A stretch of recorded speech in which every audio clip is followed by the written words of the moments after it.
Hi, this is Joan Michelson of Green Connections. I'm here at VERGE San Francisco 2013 in beautiful downtown San Francisco, California. My guest today is Gil Friend, who is CEO of Natural Logic.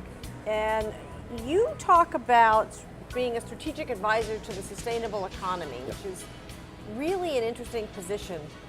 Right now, the sustainable economy is, to put it gently, in flux. I mean, every part, the sustainable economy is being birthed, if you will. Well, the overall economy is in flux. The sustainable economy is emerging in that exactly, flux. that's what I was going to say. It is being born, and yet, I mean, it's kind of been in the process of being, it's had a long gestation period to continue the image. We don't know what the incubation time for this thing is. Right, and we don't know what the outcome's going to be. No.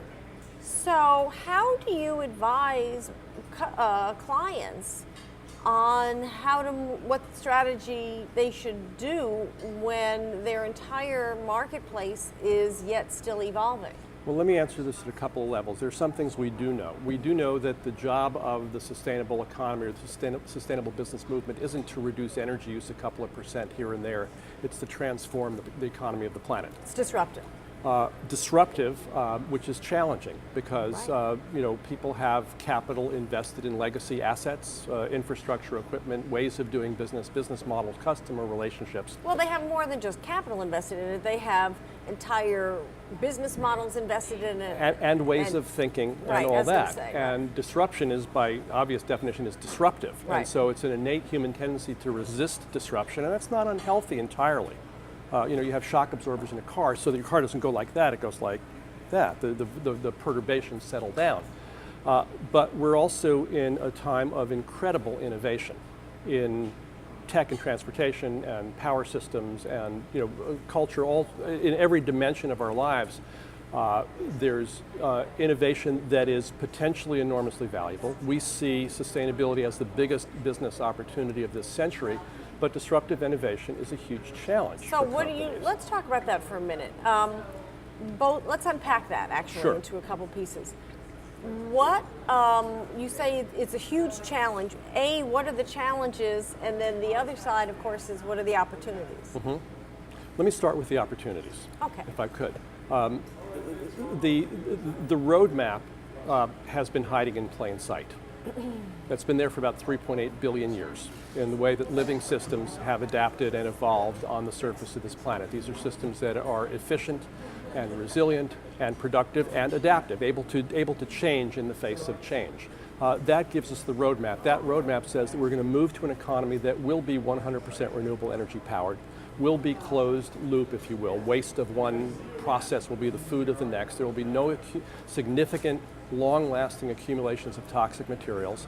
Hierarchies will be relatively flat and agile because we know that this is what works. So that's where we are trending to. It's a long way from where we are in the industrial society of the 19th and 20th centuries. But that's the roadmap.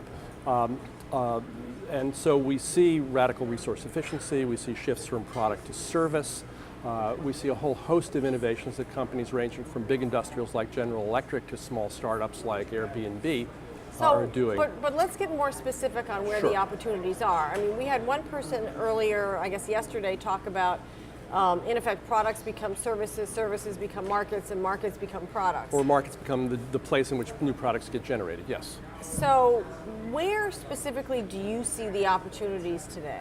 Well, it depends which industry we're talking about. It's in every industry. If we look at things like manufacturing, it's dematerialization. It's shifting from selling stuff to providing people the service that the stuff provides for them. So the need that the stuff fills. The need, the ultimate function that the stuff fills. Amory Lovins has this wonderful line. He says people don't really need natural gas and electricity.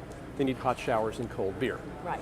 So if a utility company can figure out how to deliver that, as we have done in California, the utility companies and the regulators and the environmental organizations together 30 years ago reinvented the regulatory model so that utility companies can make money selling less electricity. Now today we have California with per capita electricity use has stayed flat over the last 30 years while it's doubled in the rest of the country.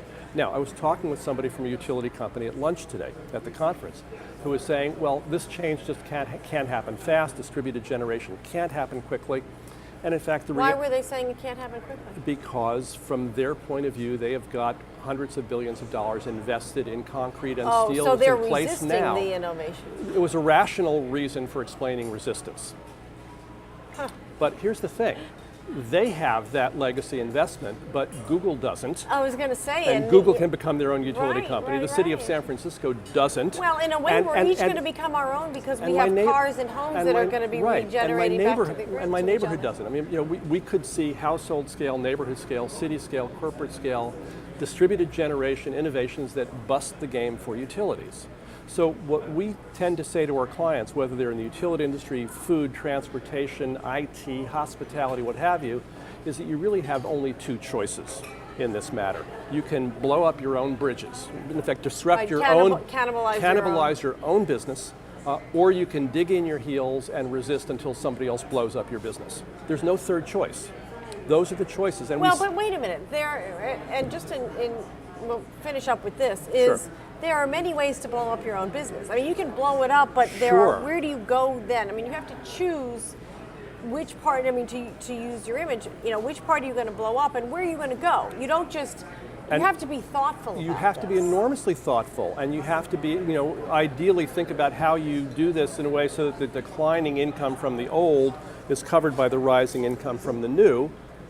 And not actually, guaranteed. the income from the old covers the expenses of putting in the new. Well, or this is, you know, this is strategic investment that needs to be looked at like any other strategic investment, with a good understanding of risk and opportunity, with a whole systems perspective that looks comprehensively at the whole range of complex interactions within your company and in your value stream and with your customers. So it takes good brains to do this. It takes some serious courage to do this. It takes agility in an organization to experiment and learn quickly.